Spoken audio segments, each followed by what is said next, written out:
No, you can't. We can't live there if there's no schools. So that's an area where Let's back up just a little bit. This guy here, he's talking about the school system. Let's hear what the president's got to say here, because it's a lot of red tape, and I didn't realize there was that much red tape out there. It happened to it. It's not going to burn anymore. There's nothing to burn. There's almost nothing to burn. And they want to go in there. The people are all over the place. They're standing, and they say, "Why aren't you going in? We're trying to get a permit." And the permit's going to take them. Everybody said 18 months. You said 18 months. You said 18 months. And that was last night. On that. Right.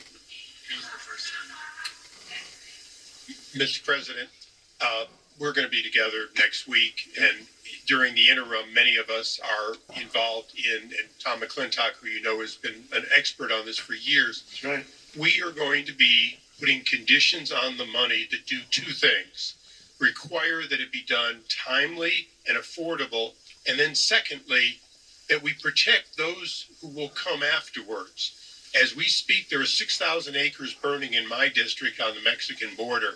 There will be more fires until we include in any disaster relief items which will prevent it or at least mitigate it from happening again. So you're going to see us proposing both of those. Like water. Little things like water. You know, the party of common sense. See, we're the party of common sense. You're not, in all fairness. Yes, sir. We like water to put out fires. It's really quite efficient. All right. Thank you, Mr. President. Mr. President, I'm Jay Obernolte. My district is just a bit east of here. Yep. And you were talking about the need to better manage our forests and our wildlands to prevent this from happening again. And you were so right about that. Just last year, a couple months ago in October, they put out a fire. The line fire in my district was over twice as big as the Palisades fire.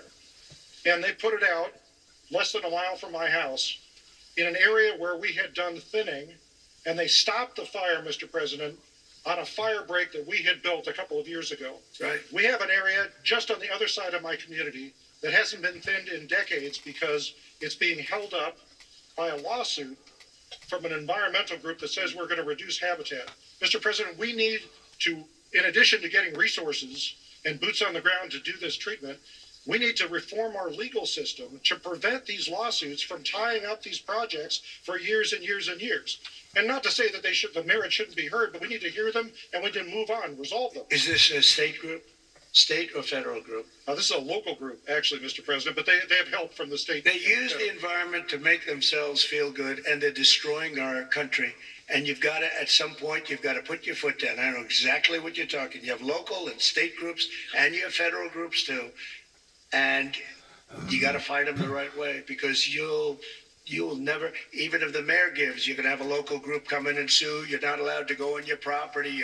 They're going to talk about asbestos and every other thing. They want to go on their property and they want to clean out their property. And you cannot let anything get in their way. And you'll have this place built up quickly, beautiful. It'll be more beautiful than before. And I would do one other thing. I'd give them a 10%, 15% bonus on their house, because they went through hell, and they should be allowed to build a little bit, give them a little bit lot line bonus, give them a bonus on size, maybe a little bonus on height. They went through hell. You know, some of them had houses where they were restricted. They have to have an 8-foot ceiling. You let them have a 10-foot ceiling. Let them build a nice house, a nicer house than they had before. But I would give them a 10 or a 15% bonus on their plans.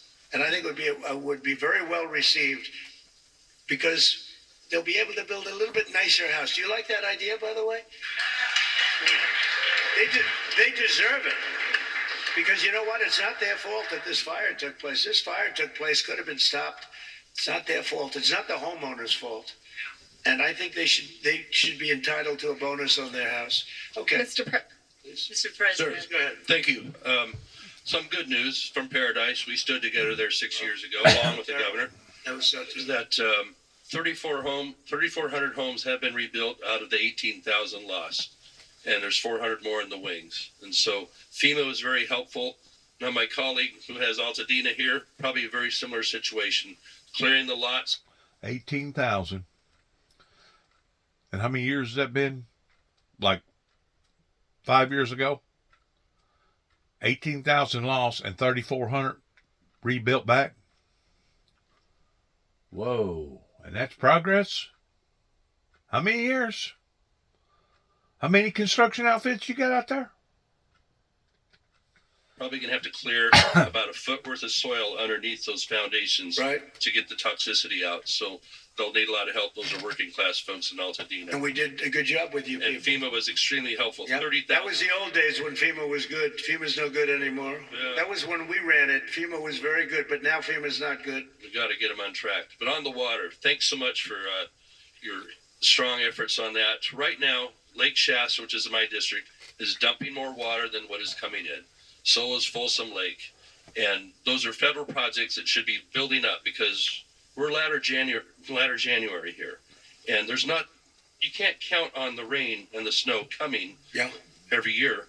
And so if we don't fill those projects, then my colleague in San Joaquin Valley isn't going to get his water for his farmers. Well, it might be all right up in the north. They aren't going to get it. And then the water needs to go through aqueduct for Southern Cal to refill maybe the Santa Ynez Reservoir that was empty during this. You don't even need reservoirs. With the water coming down, you don't need the reservoir. You have so much water, you don't need it. You only have reservoirs because you're trying to hold water. But you have natural water coming down along the coast. It's for a million years it's been coming. You know that, right? Yeah. In addition to that, you have a lot of half pipe. In other words, you have the half pipe that's built. And it hasn't been used. You see, it's bone dry. No water's been in that half pipe for years and years. It's closed up years ago. Had the reservoir, It's already there. Yeah. Had You got the it, reservoir above Santa Palisades been full, they wouldn't have run out of water in a few hours. It would have gone for at least a few days with 40 acre feet out of 600,000 That acres. reservoir's been empty for a long time. Yep. It shouldn't have been empty. Okay. Any other Thank you. questions? Yeah, please. Mr. President, my name is Tracy Park. I represent the people of the Pacific Palisades on the LA City Council. I wanted to thank you for your loyal support to our military, our police officers, and especially our firefighters.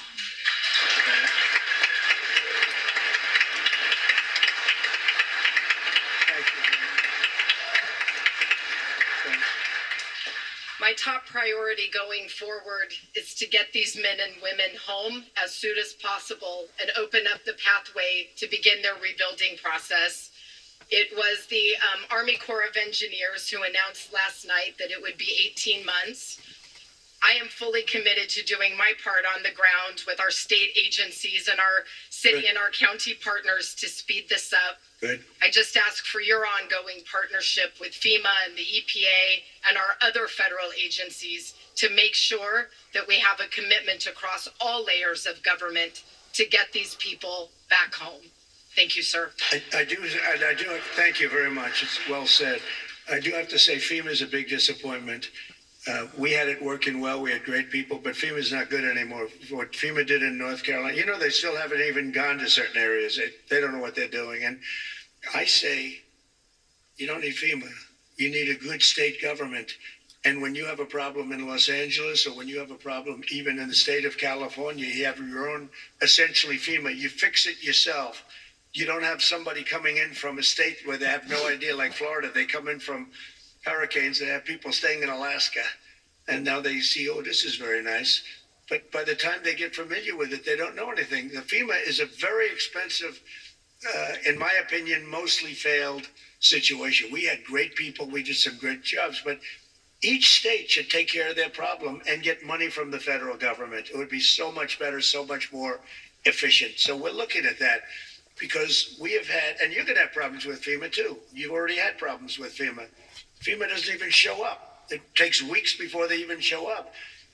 And what happens is the state then relies on FEMA and nobody does anything because FEMA doesn't show up. So it's not a good situation. So we'll make some recommendations and then, but you have to push like hell to get the permits because I'm just hearing things that I don't like to hear. I think you're not going to get your permits as fast as People are saying we have to get them in. Mayor, if I can help you at all in that regard, you'll let me know. But you're going to have all your federal permits. That's going to be the easy part, which, by the way, is by far the hardest part. You know who controls your water is Department of Commerce, and I already have that approval. And that's usually a very long process, but that's the hard part was the federal, but we already have that done. So anything I can do, please let me know. Please go ahead.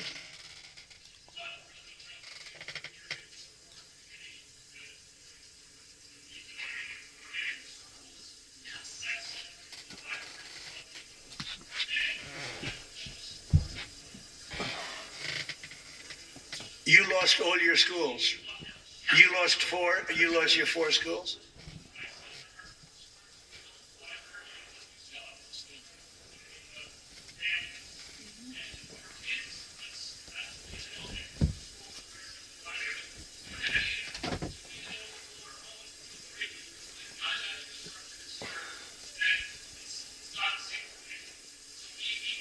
Were they completely burned down, the schools?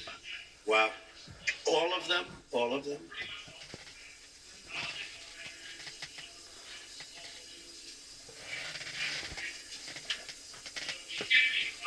But that's No, you can't. because we can't No. live there if there's no schools. So that's an area where we would love your help and support. I love the idea of having some, local council that can use those federal dollars, implement them quickly into rebuilding those areas. Well, I'm going to ask Rick to set, I think right from this table, you might put a couple of the fire guys back there on that I just met, okay? Because they're really good, but get a group and figure out how we can do the processing faster. Mr. President, if I can just defend FEMA a little bit. Yeah. They brought thousands of people in. I don't know how they're doing in other states. They're doing a good job for us here. They've got a huge center that's open from 9 in the morning till 8 at night. But also, when you have a disaster this size, you need to be able to deploy thousands of people, which they've been able to do. Now, California, if we did it on our own, maybe we'd have thousands of people. You do. But if Rhode Island has You a do. Palisades disaster, are they then supposed to keep How many thousands? people do you have in California? 36? How many million? Close- How many million people do you have? What? You have 40 million people. You're not going to get a few thousand people. The problem with FEMA is they come from all over the country. They end up in arguments with your people from California because they want to do it a totally different way. And They're getting- I can live either way, but you haven't gotten very much done with FEMA and all you have to do is look at North Carolina. It's one of the great disasters of all time. And Mr. President, you can't have Rhode Island maintain a staff of thousands and thousands of people waiting to see if they have a disaster. You know who came in and fixed North Carolina or in the process? Other states, people from all over the country came. And you have the same thing. You have a lot of people from all over the country. Getting the people is not a problem. Getting the organization's a big problem. FEMA's incompetently run, and it costs about 3 times more than it should cost. I'm hoping we that can you spend can get it money better on run. schools instead of giving money to bureaucracy. It takes you so much longer.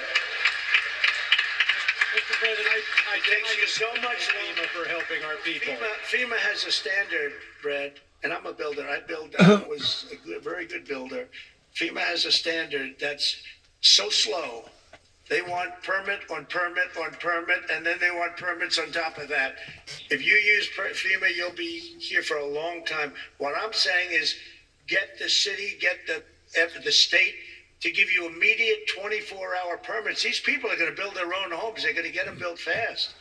How many of the people, could I ask you one question?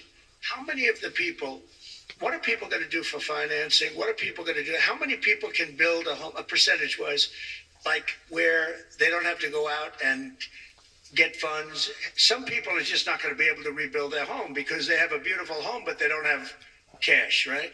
So what are people looking to do in that case? You're going to have a big percentage, I would assume, Brad, like that. What are they going to do? Go ahead. Mr. President, without your help, they're only going to get $43,000 from the federal government, even if they have a half Well, million dollar you did something, loss. Brad, with every insurance company in the country left California. That's why you have no insurance, because you made it so impossible. People that think like you made it so impossible. And And you know, Brad, me, Every Mr. insurance President, company. I don't know what I'll tell you this. about my thinking. I've never seen a state where almost nobody has insurance. And I said, what happened? And they said like 6 months ago they all left. And 2 years ago they had different, quadrants, but they left. And you have very little insurance here. I mean, I've never seen anything like it. We had a lot of insurance companies pull out, but I have And no the idea. insurance companies actually have been warning you. Now, I'm not a big fan of insurance companies, okay? They have their big drawbacks too, but the insurance company I read the papers very well, and they've been warning California for a long time. They've also been saying we want water. You don't have water. You're supposed to get fire insurance, and the insurance company goes, you don't have any water in your fire hydrants.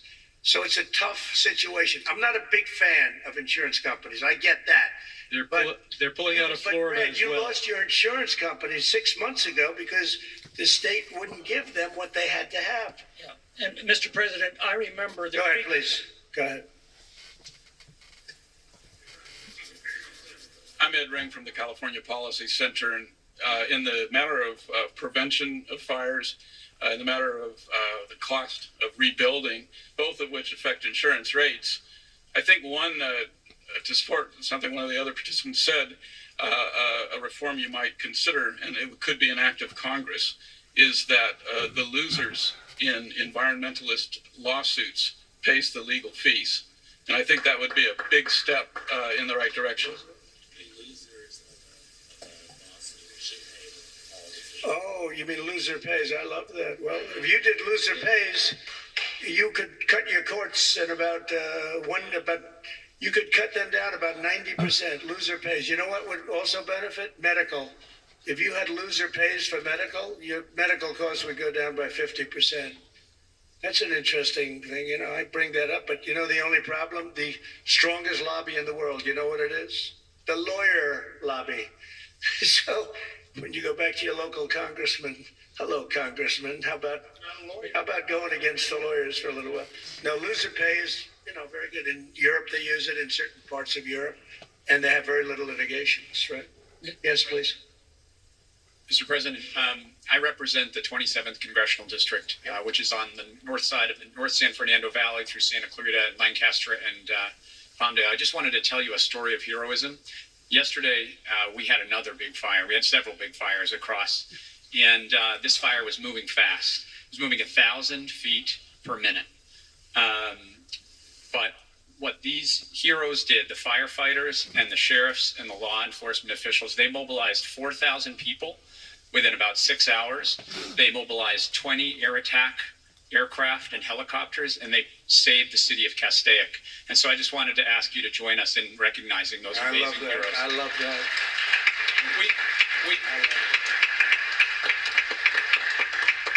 I think the thing that we all, and I'm very encouraged by your words, we're all here to help the folks here. Yep, right? That's right. And your words about building quickly, building well, but building quickly is what I think we are all here to do. And I think if we can take that spirit out of today, it is really important that you and your wife are here. If we can take that spirit, we're going to help these people as quickly as possible, get them back on their feet, and recreate these amazing communities that we have here. And you'll take the word spirit, such a great word, such an important word. You'll take their guts away. You'll take their spirit away if you don't give them the permits. You're going to take their guts. They're going to say, all of a sudden they'll start looking for houses, and your whole thing is going to blow up on you. These people want to get going. This place can go quickly, but you don't want to take their spirit away, and that will take their spirit away. So you're 100% right. Yes, sir. Thank you. My in-laws lost their home. I want to make you aware of something that I know you know, I think, or do about, which is interest rates. The banks, when the insurance company gives you the check on the name of the mortgage company and you, they offer you 2% interest on that money. The treasuries are 4%. Right. They're expanding their net interest margin on the back Right. of fire victims. Could you please, just like you talked to the CEO of Bank of America. Oh, you noticed that. Oh, look at this guy. He studies it. No, Bank of America, they're not nice.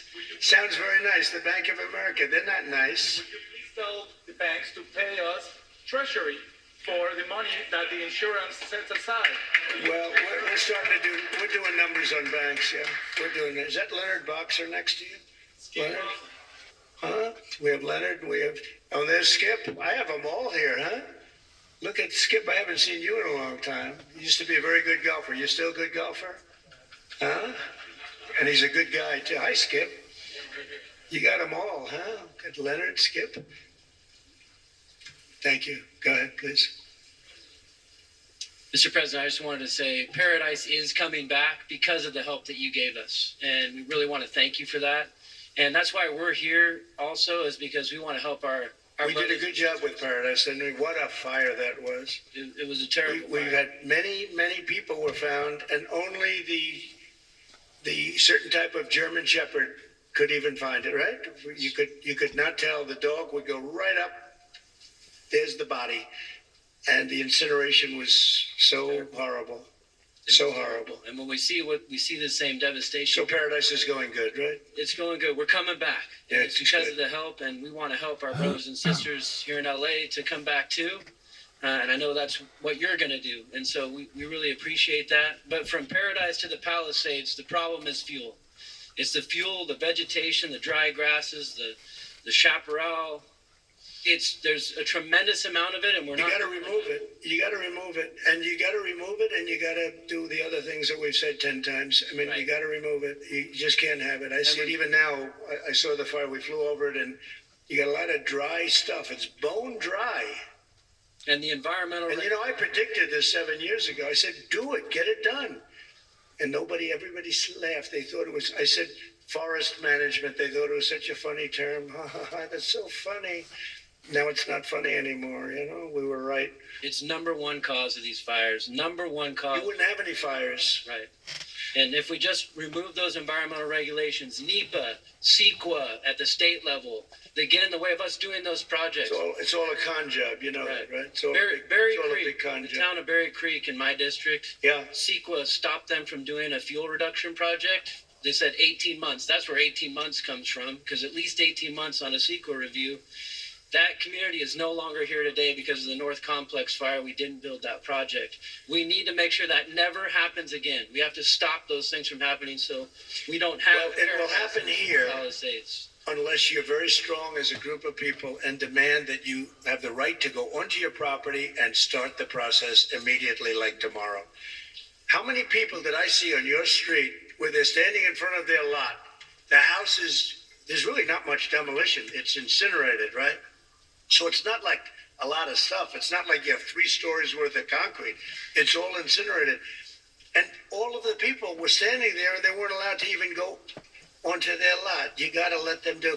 If you can do that, you're going to see this thing go like wildfire. And if you don't, you're going to have those lots for years because people are going to leave. They're going to, as much as you love your location and your place, and you're in the real estate business, as much as you love your location and your site, your housing sites, they're going to leave. They're going to leave. They're going to find other things. They're not going to put up with it.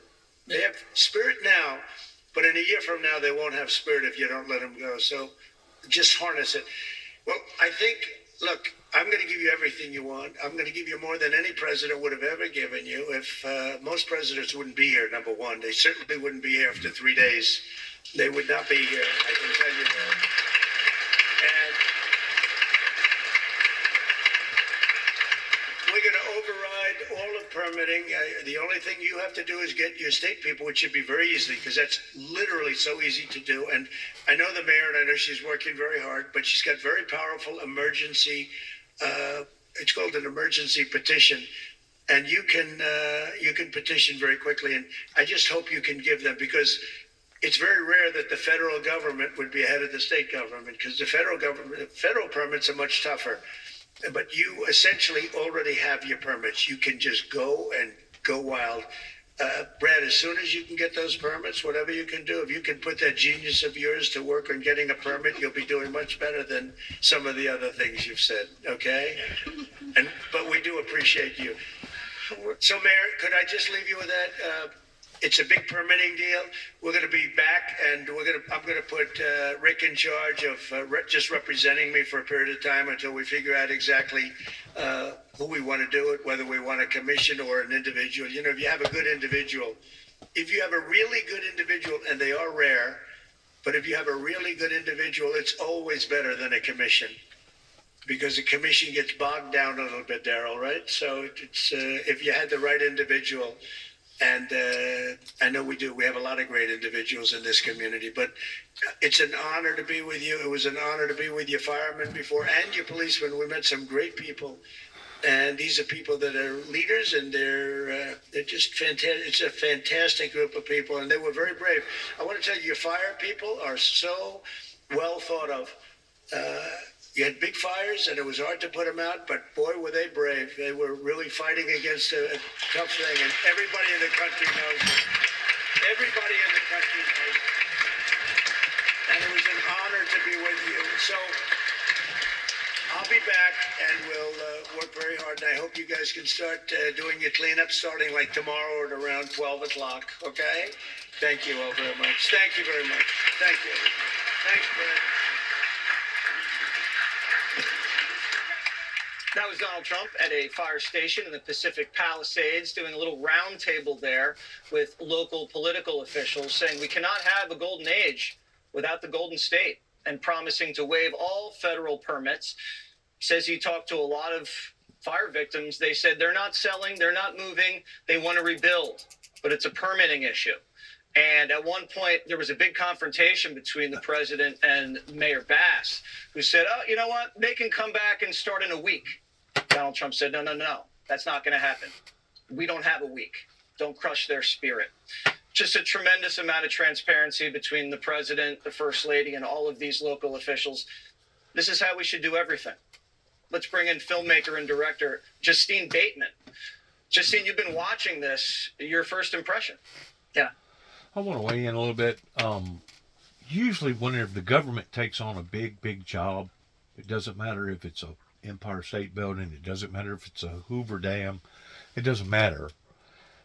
Somebody usually does an assessment that's fairly close, that there's going to be like 6 deaths and 27 bad injuries and 36 minor injuries. That's done that way so that they won't have no unforeseeables popping up, because they know that, I mean, what I'm getting at is it's always based around safety. But in some of these cases where you have such of a abnormal event like this, sometimes you have to bend the rules just a little bit while you're still trying to maintain that safety persona of making sure that everybody wearing the hard hats, making sure that everybody's got this and got that. Because, like he said, if you go through too much legislation, red tape, the next thing you know, people just throw up their hands and they'll just give up. And they'll say, you know what, forget it. We're not building here. Matter of fact, we're not even going to live in California. We're just going to go somewhere else. Those that can. Not everybody's going to be able to do that, especially under the pretenses of the insurance companies walking out on their customer base the way that they have. I can see both sides of the reason why that the customer base seen it as a high risk because of the water issue and stuff. And just like the guy was talking a while ago about the break that saved his property within a mile, that's what it takes. You got to go in and either hone out all that dead debris about a half a mile to a mile wide, or you go in there with like irrigation systems to where you flip a switch if you think that a fire's roaring over the next canyon, and that way you can water that whole area down, pumping it from the Pacific Ocean. Put like 5, 6, maybe 7 different irrigation systems side by side that span, 1,000 to 2,000, maybe 3,000 foot, to where you create that water break, that fire break with water. That's what they're going to have to do. And how come they hadn't already went in there and done that is because of these, I hate to use the word, environmental crazies, tree huggers, that if they find a little bug somewhere and they had never seen it before, they just go crazy. Well, we can't dig in that hole because there's a bug in there that we discovered that we haven't got nowhere else on the planet. And it's just, it's insane. A lot of times of what the environmental people do to hold up projects like this, because they had the same thing that was held up not too far from here over in Nashville, Tennessee, over a big project, and they held that up for about a year and a half, 2 years, after the state had went in there and spent ain't no telling how many hundreds of millions of dollars on that 4-lane going around Nashville on the south side. So there needs to be common sense limits regarding human life versus a bug life, or even a fish, or some sort of other something that they're saying is endangered species. Because if we don't watch, we're going to become the endangered species. If we don't use our heads, and if we don't go at things in the right way, we're going to become the endangered species. Now, whenever it comes to drill, baby drill, pertaining to all the oil out of the ground, we know, science knows, and have been knowing for quite some times, that you create these voids under the ground, it's gonna make the ecosystem below our feet abnormal. And once that becomes abnormal, then you'll see consequences pertaining to earthquakes and other types of activities that can go on that can even be as much, if not more, damaging. We're 30 years behind where we should be right now pertaining to technology, pertaining to almost everything. Almost in every department, we're 30 years behind where we should be right now. And if we don't watch, people like China, people like India, people like other parts of the world that has already made strides in their building technologies, and in their road technologies, and their train technologies, we're going to be left behind, and we're going to be basically living in a primitive state compared to what they're living in if we don't watch. Because you can look at some of these other countries, how that they have just exploded in growth, and some of the engineers and some of the architects in doing what they do today is just unbelievable. Unbelievable in comparison to our old thinking, our old way of doing things. Now, what that guy was talking about a while ago is as far as having to remove the concrete and going down at least a foot deep. I guess the reason for doing that is because of the heat, the excessive heat on top of the concrete. I don't even know that I buy into that. Especially if the concrete slab was thick enough to be able to hold the house up. For sure, God, it's going to be thick enough to prevent of it parching the earth up underneath the concrete, where you got to go in and dig all the dirt out and then replace the topsoil and then put concrete back on top of it. All that stuff is all time delaying stuff. And I realize that some of it probably does need to be looked at. Some of it probably does need to be scrutinized. But some of it is just a bunch of hokey pokey stuff. It's a way for somebody else to make money in a department that really and truly it looks good on paper. But whenever it comes to the real deal, where the rubber meets the road, you're in unexpected, unforeseeable emergencies like this. That's exactly how you need to tackle the situation. If not, you're going to have thousands and thousands and thousands of people all over the earth that's going to be standing there like a bunch of little birds with their mouths open, and they ain't going to have no food to eat. They ain't going to have nowhere to sleep. They ain't going to have no food to eat. And what you're going to create is a disruptive group of people. And if you think the crime rate's high now, you get a bunch of people in that type of situation, And then civilization basically turns on itself, and you no longer have a civilized society. Where we've almost reached that point already in different areas, like up in Chicago, with all the gun violence and stuff up there. That's basically a Baghdad. That's a third world country atmosphere up there, where you have so many killing. Where they get sometimes they have like 30 deaths in one weekend, and that ain't counting the injuries. And that's just on gun violence. That ain't counting people clubbing people and stabbing people and people pushing people off of buildings and stuff. We're going to have to get a hold of what's happening to us regarding this invasion that has basically invaded our thinking, invaded our will, invaded our morale, invaded our way of thinking. If not, we're going to be left behind, and America will be a third world country. I hate to say that, but it will. And it's going to take the precious Holy Spirit of giving people the insight of knowing what to do, when to do, how to do, to work forward in unison for the betterment of the good.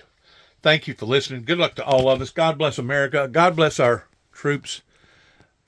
And shalom.